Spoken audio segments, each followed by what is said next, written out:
কবরের আযাব সত্য, কবরের ভিতরে সাপ বিচ্ছুর আক্রমণ সত্য, কবরের শাস্তি ভয়ঙ্কর। কবরের আযাব থেকে নবীজি বাঁচার জন্য বারবার বলেছে, নিজের মেয়েকে বলেছে, ইয়া ফাতিমা ইনকিদি নাফসাকি মিনান নার, ও ফাতিমা নিজেকে কবরের আযাব থেকে বাঁচাও, জাহান্নামের আগুন থেকে বাঁচাও। আবু হুরায়রা বলতেছে, উসমান আপনার সম্পর্কে নবী বলেছেন, লিকুল্লি নাবিয়্যিন রাফীকুন ওয়া রাফীকি ইয়ানি ফিল জান্নাতি উসমান, প্রত্যেক নবীর সাথে জান্নাতে এক একজন বন্ধু হবে, আর আমি মুহাম্মাদের সাথে আমার জান্নাতে আমার বন্ধু হবে আমার জামাতা হযরত উসমান। সুবহানাল্লাহ বলে। আপনার মতো মহান ব্যক্তি কবরের পাশে দাঁড়ায় বাচ্চাদের মতো কাঁদছে। উসমান বলল, কবর হলো প্রথম ঘাঁটি, ওরে কবরে যদি মানুষকে আল্লাহ মাফ কইরা দেয় বাকি সব ঘাঁটিতে মাফ পেয়ে যাবে। কবরে যদি দুই পাশের মাটি চাপ দেয় তার চিৎকারের আওয়াজ পশু পাখি শুনবে, তার মা বাবা শুনবে। কবরের আযাব সত্য রে যুবক, কবরের আযাব থেকে যদি বাঁচতে চাও তাহলে প্রস্রাব কইরা ঠিক মতো পবিত্রতা অর্জন করিল। দুই নম্বরে তুমি তোমার মুখটাকে গীবত আর হিংসা থেকে বাঁচায় রাখো। নবীজি বলল, দুই শ্রেণীর মানুষের কবরে সবচেয়ে বেশি শাস্তি হয়। এক নম্বরে যারা প্রস্রাব করে ঠিক মতো পবিত্রতা অর্জন করে, দাঁড়ায় দাঁড়ায় প্রস্রাব করে, আবার কানে ফোন, আবার মুখে বিড়ি, লজ্জা শরম নাই, দাঁড়ায় দাঁড়ায় বেরাস পায়, আবার চেইন আটকায়া, কি আজীব অবস্থা। ভাই ঠান্ডা মাথায় বসে স্থিরতার সহিত প্রস্রাব, রব চাইলে প্রস্রাবের রাস্তা তো বন্ধ করে দিতে পারে, তখন তো পাইপ দিয়া মুখ বাইরা যাবেন কোথায়? তো ঠান্ডা মাথায় প্রস্রাব করেন, এরপরে আপনি পানি ব্যবহার করেন, টিস্যু ব্যবহার, একটু দাঁড়ান, আবার একটু বসেন, প্রয়োজনে একটু সময় নেন, তারপরে প্রস্রাবের সিটা যেন প্যান্টে না লাগে। নবীজি বলল, যারা প্রস্রাব কইরা ঠিকমতো পবিত্রতা অর্জন করে না তারা যেন মনে রাখে তাদের কবরে সবচেয়ে বেশি শাস্তি হয়। নাউজুবিল্লাহ চলে বলেন। এজন্য কবরের আযাব থেকে মুক্তির জন্য রবের কাছে দোয়া করতে হবে, আল্লাহুম্মা আজিরনা মিনান নার, আল্লাহুম্মা আজিরনি মিনান নার। আল্লাহ জাহান্নামের আগুন থেকে বাঁচাও। وأما من خاف مقام ربه ونهى النفس عن الهوى, কষ্ট হয় আপনাদের? রব্বুল আলামিন বলেন, যারা আমার সামনে দাঁড়াইতে ভয় পায় এজন্য তারা গুনাহ করে না, আমি তাদের জন্য মাওয়া নামক জান্নাতটা রিজার্ভ করে রাখছি। গোপনেও গুনাহ করে না, চাইলে করতে পারতো কিন্তু করে না। আমি আপনাদেরকে চমৎকার একটা ঘটনা শোনাই, ইনশাআল্লাহ বলেন। হযরত ওমর রাদিয়াল্লাহু তাআলা আনহু তখন শাসনামল চলতেছে, তৎকালীন সময়ে হেমসের গভর্নর ছিল সাঈদ ইবনে আমির আল-জুমাহি। মারহাবা বলেন। বয়স মাত্র 31 বছর, তিনি হেমসের গভর্নর। তার দুইটা ভাই, তারা দুইজনও ছিল গভর্নর। সাঈদ ইবনে আমির আল-জুমাহি তিনি ছিল আল্লাহওয়ালা দিনদার একজন যুবক। রাস্তা দিয়ে যখন হাঁটতো সাঈদ ইবনে আমির আল-জুমাহি গাছের পাতা ধইরা বলতো, রব্বুল আলামিন যদি আপনি আমারে পাতা বানাইতে, বকরি খায়া ফেলাইতো, কবরেও যাওয়া লাগতো না, মৃত্যুর যন্ত্রণাও সহ্য করা লাগতো না। আল্লাহু আকবার বলেন। মরা লাগবে, কোথায় মরণ হয়? লাশ গোসল করাবে, কাফন পরাবে, কবরে রাখবে, একা একা থাকা লাগবে, সাপ বিচ্ছু কামড়াইবে, আইরে কষ্ট। যদি আপনি আমারে পাতা বানাইতেন, বকরি খায়া ফেলাইতো, হিসাব দেওয়া লাগবে। সাঈদ ইবনে আমির আল-জুমাহি সম্পর্কে ইতিহাসে এসেছে, রব্বুল আলামিন তার কলিজাটারে রবের ভয় দিয়া পরিপূর্ণ করে দিয়েছে। সাঈদ ইবনে আমির আল-জুমাহি হেমসের গভর্নর ছিল। হেমস থেকে একদল মানুষ মদিনায় গিয়েছে হযরত ওমরের সাথে সাক্ষাতের জন্য। হযরত ওমর রাদিয়াল্লাহু তাআলা আনহুর সাথে কুশল বিনিময় চলতেছে। হযরত ওমর বলতে আছে হেমসের জনগণের কি অবস্থা, তারা কি ভালো আছে? যারা সাক্ষাৎ করার জন্য আসলো হেমসের নাগরিক, তারা বলল আমিরুল মুমিনিন, হেমসের জনগণ বড় কষ্টে আছে, অনেকের উপরে অভাব চলতেছে, অনেক দরিদ্র মানুষ আছে, চলতে কষ্ট হয়, খাইতে কষ্ট হয়, মেয়েদেরকে বিবাহ দিতেও কষ্ট হয়। হযরত ওমর রাদিয়াল্লাহু তাআলা আনহু বলল আমার কাছে 100 গরীবের একটা লিস্ট দাও। আল্লাহু আকবার বলেন, 100 গরীবের একটা লিস্ট দাও। তখন 100 গরীবের একটা লিস্ট দেওয়া হইল। লিস্টের ভিতরে প্রথম যেই ব্যক্তির নাম, তার নাম হলো সাঈদ ইবনে আমির আল জুমাহি। আল্লাহু আকবার। তিনি হইল গভর্নর। অনেকেই গভর্নর বুঝবেন না, যুগের ভাষা বলতেছি। তিনি হইল ওই সময়ের একটা এলাকার মন্ত্রী। মারহাবা বলেন।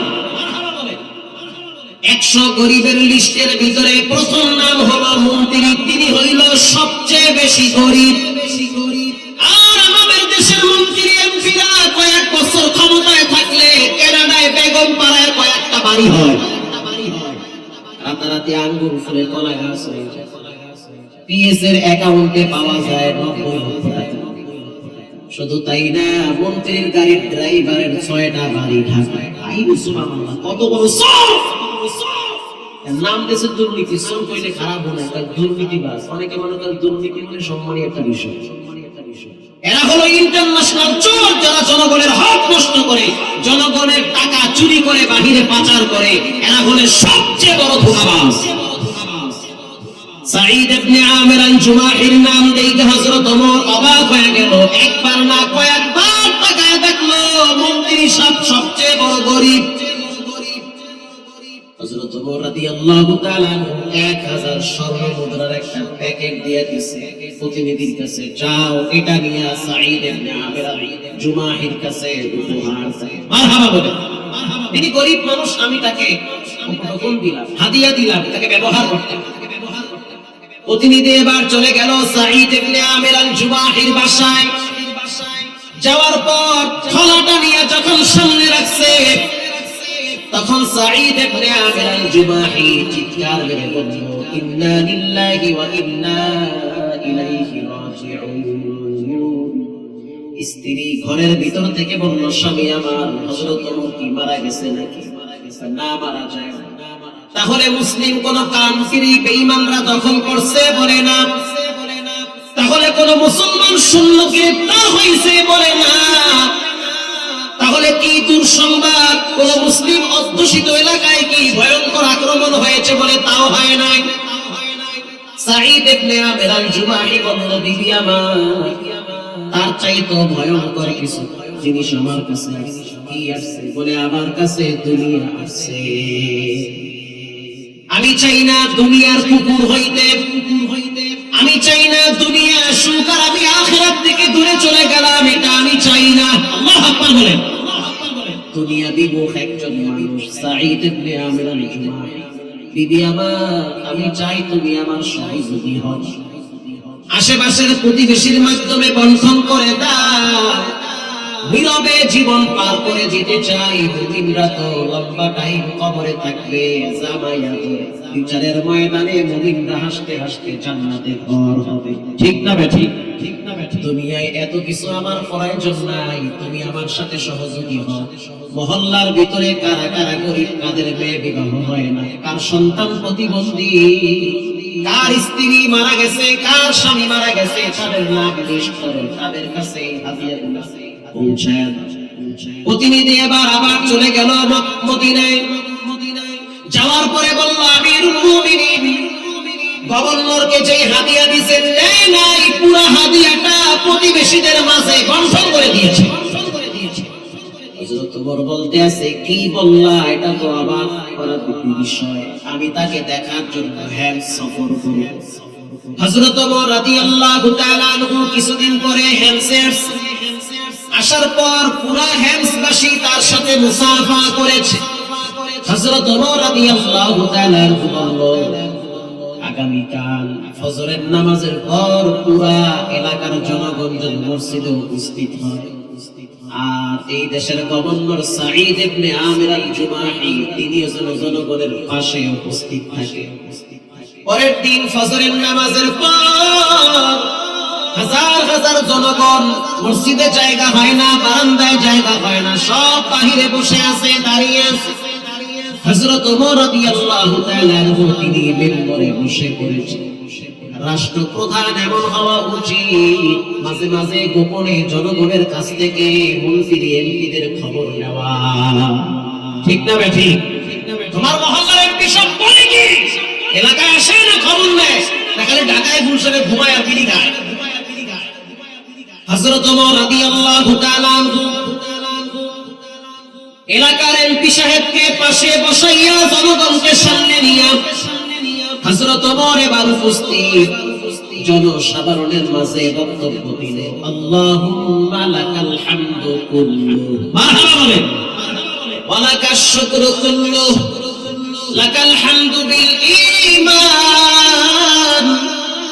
রব্বুল আলামিন তোমার দরবারে শুকরিয়া, তুমি আমারে মুসলমান বানাইছো।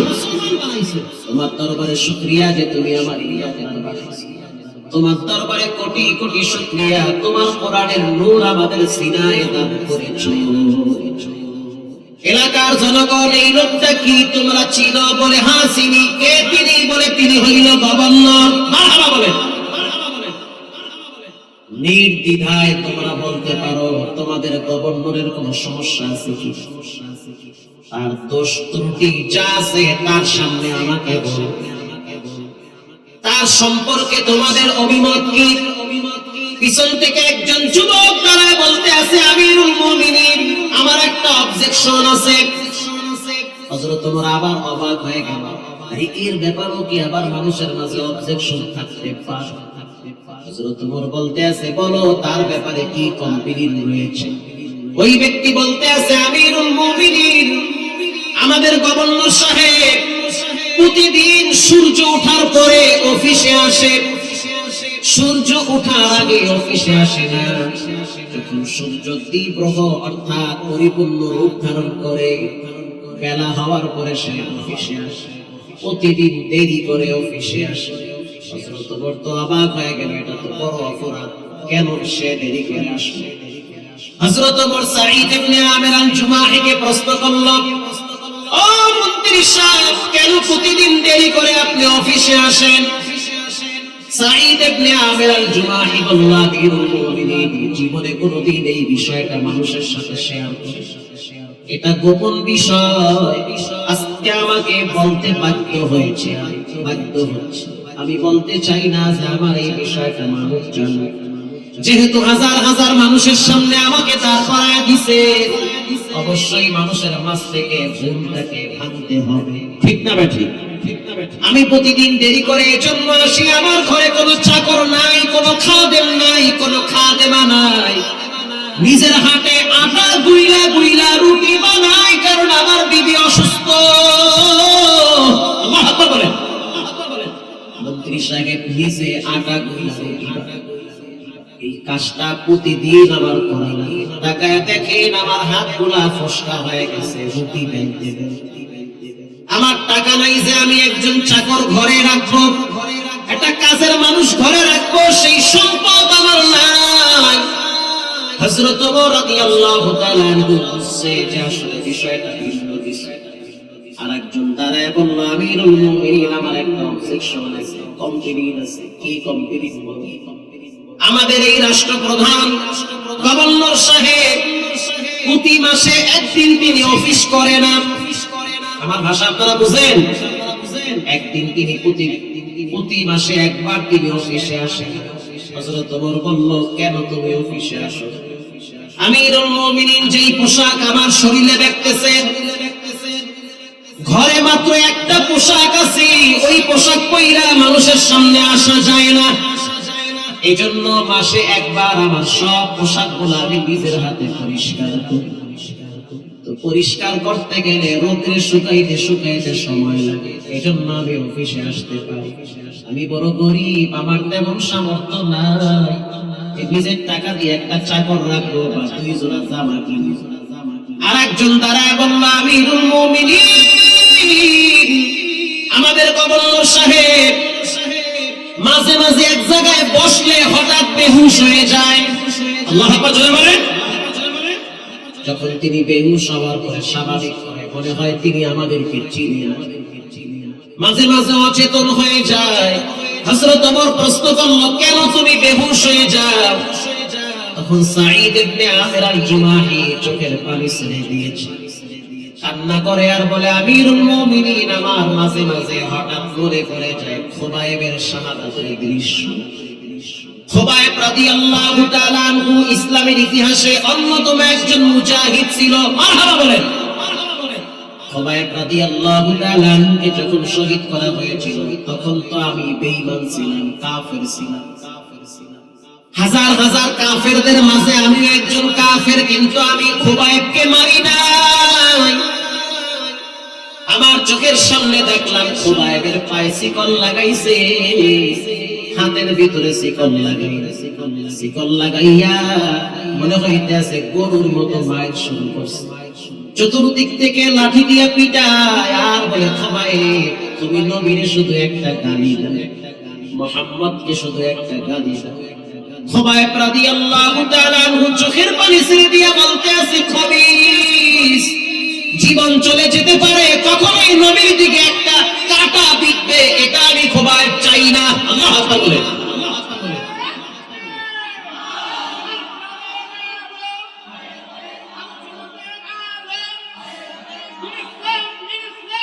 প্রিয় ভাইরা আমার, খুবাইব রাদিয়াল্লাহু তাআলা আনহুকে আমার চোখের সামনে শহীদ করা হয়েছে। মক্কার বেঈমানেরা উঁচা একটা মঞ্চ তৈরি করেছে, এর চেয়েও আরো উঁচা। হাজার হাজার মানুষ দাঁড়ায় দাঁড়ায় তামাশা দেখতেছে খুবাইবকে কেমনে মারা হয়। খুবাইব রাদিয়াল্লাহু তাআলা আনহু বলতে আছে, ও বেঈমানেরা, আমাকে 2 রাকাত নামাজ পড়ার সুযোগ দাও। 2 রাকাত নামাজের জন্য আমি একটু সময় চাইতেছি। রাদিয়াল্লাহু তাআলা আনহু 2 রাকাত নামাজের জন্য সময় নিল। সিজদায় গিয়া মনে চায় না যে সিজদাটাকে শর্ট করে, মনে চাচ্ছে সিজদাটাকে লম্বা করে। সিজদা লম্বা করলে বেঈমানরা মনে করবে খুবাইব বুঝি মরার ডরে সিজদা লম্বা করছে। এইজন্য আমি শর্ট কইরা মাথা উঠাইয়া সালাম ফিরাইয়া বললাম, আমি প্রস্তুত হয়ে গেছি। তারপরও বেঈমানের সামনে মাথা নত করা যাবে না। ইসলামের ইতিহাসে বড় বড় মনীষীরা আছে যারা কল্লা দিয়ে দিছে, তারপরও নাস্তিকদের সাথে তালে তাল মিলায় না। খুবাইব রাদিয়াল্লাহু তাআলা আনহুকে আমার সামনে শহীদ করা হয়েছে। হাত কাটা হয়েছে, পা কাটা হয়েছে, চোখ উপরে ফেলানো হয়েছে। খুবাইব রাদিয়াল্লাহু তাআলা আনহু জোরে একটা সালাম দিয়েছে, আসসালামু আলাইকা ইয়া নবিয়াল্লাহ। খুবাইবের সালামটা রব্বুল আলামিন মুহূর্তের ভিতরে মক্কা থেকে মদিনায় রাসূলের রওজার পাশে যে জায়গাটা আছে, এই জায়গায় রাসূল বসা ছিল, ওখানে নবীজির কান পর্যন্ত আল্লাহ খুবাইবের সালামের আওয়াজ পৌঁছায়া দিয়েছে। আল্লাহর নবী চোখের পানি ছেড়ে কান্দে আর বলে, ওয়া আলাইকুমুস সালাম ইয়া খুবাইব। ও সাহাবীরা, খুবাইবকে শহীদ করা হচ্ছে। আল্লাহু আকবার বলেন। সাঈদ ইবনে আমির আল-জুমাহি বলতেছে, আমার চোখের সামনে খুবাইবকে মারা হয়েছে। খুবাইবের রক্ত ছিটকে এসে আমার শরীরে লাগছে, আমার বড় কষ্ট লাগছে, মায়া লাগছে। মাঝে মাঝে আমি ভয় পাই, না জানি কিয়ামতের ময়দানে রব্বুল আলামিন আমাকে বলে, সাঈদ, তোমার সামনে খুবাইবকে মারলো, তুমি কেন প্রতিবাদ করো? এই ভয়ের কারণে আমি মাঝে মাঝে বেহুশ হয়ে যাই। আরেকজন দাঁড়ায় বলতে আছে, আমিরুল মুমিনিন, এই যে আপনার গভর্নর, আমাদের মহল্লার গভর্নর সাহেব, সবাই বক্তব্য শুনলেন, আমার বক্তব্য শুনেন, তার একটা সমস্যা হইল, তিনি দিনের বেলায় আমাদেরকে সময় দেয়, রাত্রি বেলা আমাদেরকে সময় দেয়। দিনের বেলায় আমাদের কাছে আসে, রাত্রি বেলা তাকে আর পাওয়া যায় না। হযরত ওমর প্রশ্ন করল, খুবাইব উত্তর দাও, রাত্রি বেলা তুমি কেন জনগণের কাছে আসো না? খুবাইব বলতে আছে, কাসামতু লি হায়াতি মা বাইনাল্লাহি ওয়া বাইনাল মাখলুক। আমি রাত এবং দিনটাকে 2টা ভাগ করেছি। দিন আমি মানুষকে দিয়েছি, দিনের সময়টাকে মাখলুককে দিয়েছি, জনগণকে দিয়েছি। রাত্রিবেলা আমি আমার রবের ইবাদতে অক্ষ করে দিয়েছি। রাত্রিবেলা আমি আমার সময়টাকে রবকে দিয়েছি, আর দিনের সময়টাকে আমি জনগণের জন্য অক্ষ করেছি। সাঈদ ইবনে আমির আল-জুমাহিকে জড়ায় ধইরা হযরত ওমর কপালে চুমা দিয়া বলে, আগামীকাল দুপুর বেলা আমি তোমার বাসায় মেহমান হব। সাঈদ ইবনে আমির আল-জুমাহি বলতেছে, আমিরুল মুমিনিন, গরিবের বাড়ি আসবেন, খাওয়ানোর মতো সামর্থ্য নাই বলে কিন্তু কষ্ট দিবেন না। আরে যা পারো খাওয়াবা, আমি তোমার বাড়িতে যাব। নদীর কিনারায় ছোট্ট একটা ঘর বানায়া মন্ত্রী সব থাকতো। কেমন জনগণ, কেমন মন্ত্রী, কেমন সাহাবায়ে কেরাম ইতিহাস শুনেন। আল্লাহর ভয় যখন মানুষের অন্তরে আসে, তখন দুনিয়ার লোভ লালসা ক্ষমতা তাদের কাছে তুচ্ছ মনে হয়। হযরত ওমর দুপুরের টাইমে গিয়া দেখলো ছোট্ট একটা ভাঙা খাট, তাল পাতার ঘর, দুইটা মাত্র, একটা রুম একেবারে ছোট। জনগণ আসলে স্ত্রীকে পিছনের রুমে পাঠায় দেয়, সামনের রুমে বসে মানুষদের সাথে আলাপ। হযরত ওমরের সামনে শুকনা রুটি দিল আর জাইতুনের তেল দিল। হযরত ওমর চোখের পানি ছেড়ে কাঁদে আর বলে, হেমসের গভর্নরের বাসায় খাবার নাই, এটা এমনি এমনি হয় নাই, এটা রবের দরে হয়েছে। জনগণের টাকা চুরি করার মতো সাহস ছিল না, মানুষের হক নষ্ট করার মতো দুঃসাহস দেখায়, একেই বলে ইনসাফের রাষ্ট্র। যতদিন হযরত ওমর ক্ষমতার চেহারে ছিল, ততদিন পর্যন্ত ওই দেশে জুলুম, নির্যাতন, ধর্ষণ হয় না। প্রিয় ভাইরা আমার, এজন্য আল্লাহ তাআলা বলেন, যারা আমার ভয় অন্তরে রাখবে। হযরত ওমর বলেন, সাঈদের অন্তরের ভিতরে রবের ভয় ছিল। মাত্র 40 বছর বয়সে তুমি ইহকাল ত্যাগ করেছে। 9টা বছর ক্ষমতায় ছিল, 40 বছর বয়সে এই নওজোয়ান যুবক কবরের বাসিন্দা হয়ে গেছে। সাঈদ ইবনে আমির আল-জুমাহির কবরের পাশ দিয়া যে যাইতো, সেই মিশকের ঘ্রাণ পাইতো। কোথাও ফুল গাছ নাই, অথচ সাঈদের কবর থেকে ঘ্রাণ বের হয়। রঙে তাকওয়া, রঙে সিদ্দিক, রঙে দ্বীন, তা'বুদ বাঈবু আদবর আবিদ। আল্লাহর ভয় অন্তরে ঢুকায়, জীবনে কোনোদিন নামাজ ছাড়বেন না। আপনাদের মতো অসংখ্য যুবক, অসংখ্য যুবতী প্রতিদিন 5 ওয়াক্ত সালাত আদায় করে, যত কষ্ট হোক পায়ে হাত দিয়ে পড়ি, জীবনে কখনোই নামাজের ব্যাপারে অলসতামি করবেন না। বাবারা, ভাইরা, এই যুগে মানুষ বেশি দিন বাঁচে না। প্রত্যেক দিন যুবকের লাশের খবর পাওয়া যায়, প্রত্যেক দিন লাশ দাফন হয়, প্রত্যেক দিন লাশ গোসল করানো হয়, প্রত্যেক দিন মসজিদের খাটিরাটা টাইম মতো বাড়ির সামনে হাজির হয়ে যায়। এমন একটা জীবন গঠন করেন, তৈরি হয়ে যায়, যে কোনো সময় রবের ডাক চলে আসতে পারে। বর্তমান যুগে মানুষ হঠাৎ হঠাৎ বেশি মারা যায়। সিআরপি হসপিটালে রোগী দেখার জন্য গিয়া দেখলাম হাজার হাজার যুবকরা নষ্ট করে বিছানা বন্দী হয়ে গেছে, হাত পা ব্যথা হয়ে গেছে। সুস্থ যুবক হঠাৎ ঘুমের ভিতরে হাত পা অবশ হয়ে গেছে। কিচ্ছু করার নাই, চিৎকারও মারা যাবে না, কান্নাও করা যাবে না। বান্দা চাইলে কিচ্ছু পারে না, রব চাইলে সবই পারে, ঠিক না বেশি? আল্লাহরে সময় থাকতে হাত গুলারে জমিনে বিছাইয়া সেজদায় লুটিয়ে পড়ে। আল্লাহর ভয় যদি অন্তরে থাকে, জীবনে কোনোদিন নামাজ ছাড়া যাবে না, মা বাবার হক নষ্ট করা যাবে না, জিনা ব্যভিচারে লিপ্ত হওয়া যাবে না। কারণ জিনা করলে 3টা ক্ষতি সবচেয়ে বেশি হয়। 1 নম্বরে মনের শান্তি থাকে না, অন্তরের শান্তিকে রব্বুল আলামিন কেড়ে নেয়। জিনা ব্যভিচারে লিপ্ত হইলে হঠাৎ হঠাৎ এমন এমন বিপদ আসে যা বান্দা কল্পনাই করতে পারে না।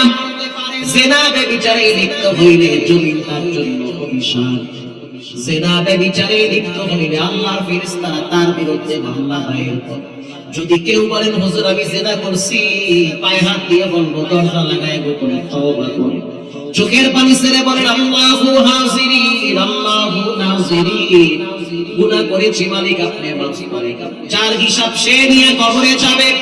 আজ থেকে পাক্কা নিয়ত করে নেন, আপনি আপনার ঘরের দায়িত্বশীল, আপনি ওয়ার্ডের দায়িত্বশীল, আপনি মহল্লার দায়িত্বশীল, আপনার প্রথম হক হলো রবের হক আদায় করা, ঠিক না বেঠিক? 5 ওয়াক্ত সালাত আদায় করা, আব্বা আম্মার সাথে ভালো ব্যবহার করা, জীবনে কোনোদিন নামাজ ছাড়বো না, হারাম খাবো না, আব্বা আম্মার সাথে বেয়াদবি করবো না। দিলটা যদি ভালো থাকে, জীবনের শেষ তওবা মনে করে 2টা হাত আল্লাহকে দেখায় দেয়। নারায়ে তাকবীর! আয় আল্লাহ তাকায় দেখেন হাত তোলার দিকে, মালিক জীবনে একবার বাইতুল্লাহর গিলাফের সাথে লাগাইয়াছেন, জীবনে একবার মক্কা মদিনার খেলাপ নেওয়ার তৌফিক দান করেন। জোরে বলেন আমিন। আমল সে বনতি হ্যায় জান্নাত ভি জাহান্নাম, আমল সে বনতি হ্যায় জান্নাত ভি জাহান্নাম, এ খাকে ফিতরত মে নারি হ্যায় নূরি, এ খাকে ফিতরত মে নারি হ্যায় নূরি। রব্বানা ইন্না আত'আনা সাদাতানা ওয়া কুবরা'ানা فأضلونا السبيل ربنا آتهم ضعفين من العذاب والعنهم لعنا كبيرا। বিনায় আমার রব বলেছেন, 4 হাতে আমার জীবন, এক টানের ভিতরে ফুস করে দিতে পারে কে? তাই বান্দায় বক্তা বয়ান করতেছে, বয়ানের ভিতরে হঠাৎ আজরাইল নিয়ে গেছে। পাবনায় বয়ানে গেলাম, অতিথি দাঁড়ায় বলল আমি একটা কথা বলি। অনেক মানুষের মৃত্যু আমি চোখ দিয়ে দেখছি, আইরে মর, একটা কথা বলবো আমি। পাবনা 4 প্রহর থেকে একটু ভিতরে 19 সালে আমি একটা কথা বলতে চাই, একটা কথা বলবো বইলা না হয় 20 বার বলছে একটা কথা বলবো, একটা কথা বলবো, মাথা ঘুরতেছে। তার মানে একটা কথা বলবো, এর ভিতরে এসে আজরাইল দেখে ফেলাইছে। এখন কথা আর আসে না, কারণ ভিতর থেকে আটকায় দিয়েছেন। ভিতর থেকে আটকায় দিয়েছে। অনেক কথা বলছো, কথা আর বলা যাবে না, এখন তোমার কবরের ভিসা চলে আসছে। এখন রব বলবে তুমি শোনো, ফেরেশতা বলবে তুমি উত্তর দিবা। নিজের থেকে কোনো কথা বলার যোগ্যতা তোমার থাকবে না। বলতে বলতে কাইতে কমিটি ধইরা হসপিটালে নিছে, ডাক্তার বলছে আসার সময় তো ফুস হয়ে গেছে। আল্লাহু আকবার জোরে বলে। 1 মিনিটের নাই বড় শাক হয়ে টান মারছে, শাক হয়ে টান মারছে, সার ভিতরে ফু হয়ে গেছে। জীবন হলো ওয়ান টাইম, আজকে বেঁচে আছেন, কালকে নাও থাকতে পারে। প্রিয় ভাইরা আমার, সন্তান মা বাবার বিরুদ্ধে মামলা দায়ের করবে, রব্বুল আলামিন বাবার কারণে আমি গুনাহগার হয়েছি। আমার বয়স 14 বছর যখন ছিল, তখন আমার আব্বা আমারে কোচিং এ পাঠাইতো ধমক দিয়া, কিন্তু রোজা রাখার জন্য ধমক দিত না। মেয়ে তার মায়ের বিরুদ্ধে মামলা দায়ের করবে, রব্বুল আলামিন আমার কোনো দোষ নাই, সব দোষ হলো আমার মার। প্রাইভেটে কোচিং এ পাঠানোর জন্য ধমক দিত, পরীক্ষার অজুহাত দেখাইয়া মেয়েটারে রোজা রাখতে দেয় না, সেহরি খাইতেও দেয় না। এই সমস্ত মায়েরা যদি তাহাজ্জুদ করে, রয়েছে আলগা তাহাজ্জুদ গুজারি, এই তাহাজ্জুদের মূল্য আল্লাহর কাছে মোটেও না।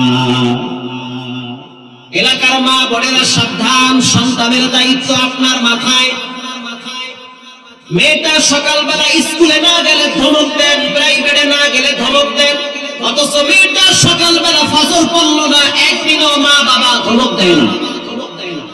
অথচ বাবা উচিত ছিল নামাজ না পড়লে খানা বন্ধ। রাত তোর প্রাইভেট, রাত তোর কোচিং, কোচিং এর গুল্লি ভাই, যেই কোচিং এ যেই প্রাইভেটে রবের হুকুম নামাজ নাই, এমন কোচিং প্রাইভেট আমার দরকার নাই। ঠিক না ব্যাঠি? সন্তানকে বলেন, তা না হলে এই সন্তান মামলা দেয়। রব্বুল আলামিন বলবে, সন্তান তুমি বলো তোমার আব্বারে কি শাস্তি দিব? সন্তান বলবে, রব্বুল আলামিন সিঙ্গেল শাস্তি দিলে হবে না, দুইফাইন ডাবল শাস্তি। মা বাবার বুকে লাথি মেরে পরে জাহান্নামে যাবে। এজন্য সন্তানের বাবারা সাবধান, সন্তান আল্লাহর দেওয়া নেয়ামত। আবার কখনো কখনো সন্তান আল্লাহর দেওয়া গজবের কারণ হয়। আল্লাহ রাব্বুল আলামিন বলেন, ওয়া আম্মা মান খাফা মাকাম রাব্বিহি ونهى النفس عن الهوى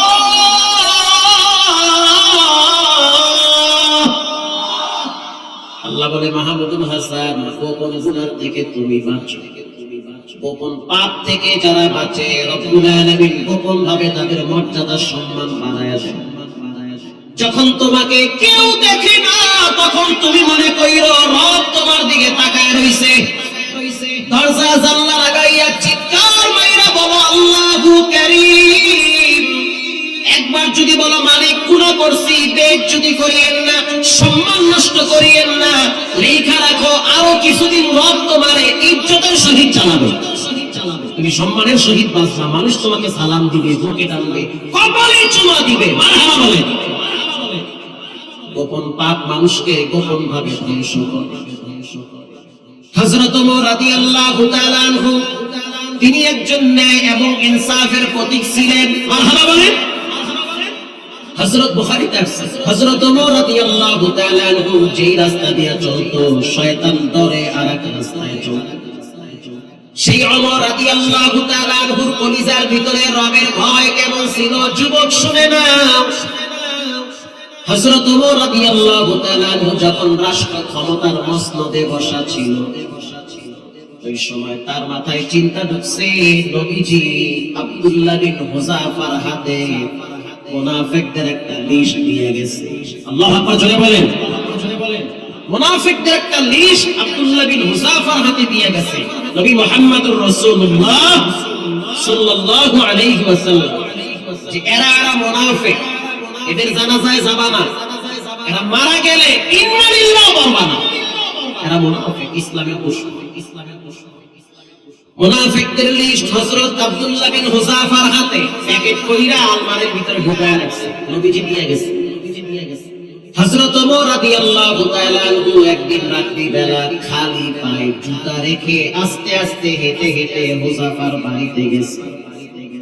দরওয়াজার সামনে ডাক দিয়েছে, ও নবীর সাহাবী আব্দুল্লাহ বিন হুযাইফা, তোমার সাথে একটু কথা বলতে চাই। হুযাইফা রাদিয়াল্লাহু তাআলা আনহু ঘর থেকে বেরিয়ে আসলেন, বুকে জড়ায়া ধরলেন, আমিরুল মুমিনিন ঠান্ডার ভিতরে খালি পায়ে আমার বাড়ির সামনে কেন আসছেন? বললেই তো হইতো, আমি আপনার কাছে যেতাম।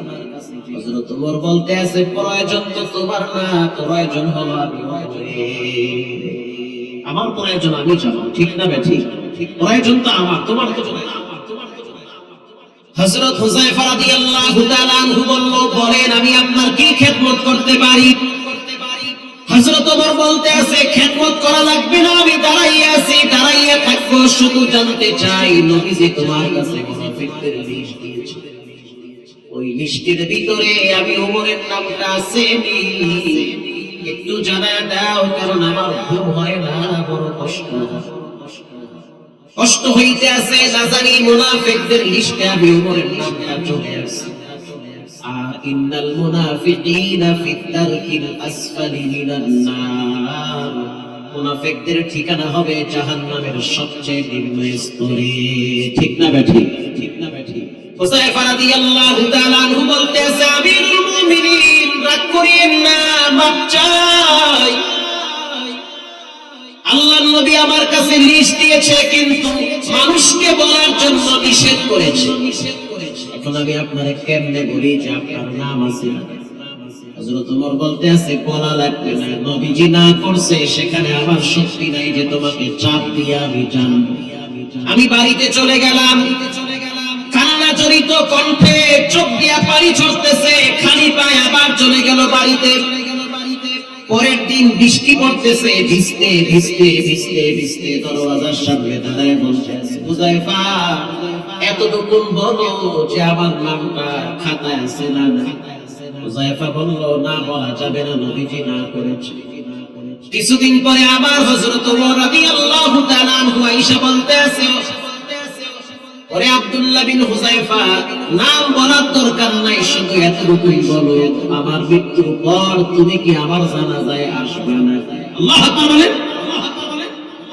হুযায়ফা রাদিয়াল্লাহু তাআলা আনহু তারানার থেকে বসে পড়েছে।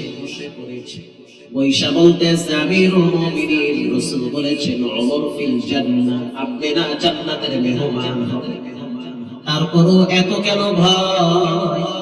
হযরত ওমর বলতেছে ভয় কেন লাগবে না, আল্লাহ আমাকে ক্ষমতার স্থান দান করেছেন, এই জনগণের দায়িত্ব আমার মাথায়।